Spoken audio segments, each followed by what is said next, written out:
முந்தைய திமுக ஆட்சியின் போது இருந்த மின்வெட்டு உள்ளிட்ட பிரச்சனைகளுக்கு தீர்வு காணப்பட்ட பின்னரே தற்போது முதலீட்டாளர்கள் மாநாடு நடத்தப்பட இருப்பதாக அதிமுக தரப்பில் விளக்கம் அளிக்கப்பட்டுள்ளது.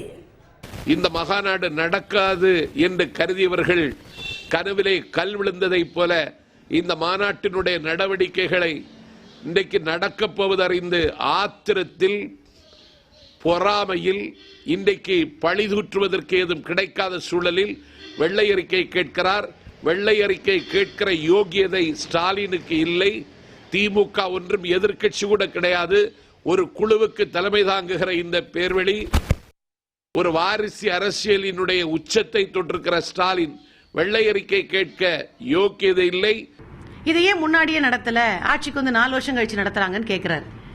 இவங்க ஆட்சியை விட்டு இறங்கும் போது தமிழ்நாட்டில் மின்வெட்டு எவ்வளவு மோசமா இருந்தது என்பது அனைவருக்கும் தெரியும். ஏன் அவங்க மைனாரிட்டி திமுக ஆட்சியில் ஆற்காடு வீராசாமி மின்துறை அமைச்சரே சொன்னாரு, எங்கள் ஆட்சி போகும் என்றால் மின்வெட்டினால் தான் போகுங்கிறத அவங்களே ஒத்துக்கிட்டாங்க. ஒரு புதிய தொழில் தொடங்க இங்க வரும்போது மின்சாரம் மிக முக்கியமான ஒன்று. அந்த சீர்கேட்டை சீர் செய்யறதுக்கே எங்களுக்கு 3 வருஷம் தேவைப்பட்டது.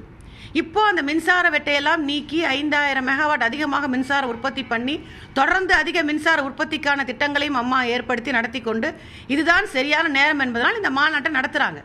தேதிகள் தள்ளி போவது என்பது இது உலகத்திலிருந்து அத்தனை பேரும் வரணும், எல்லாருடைய சௌரியத்தையும் பார்க்கணும்.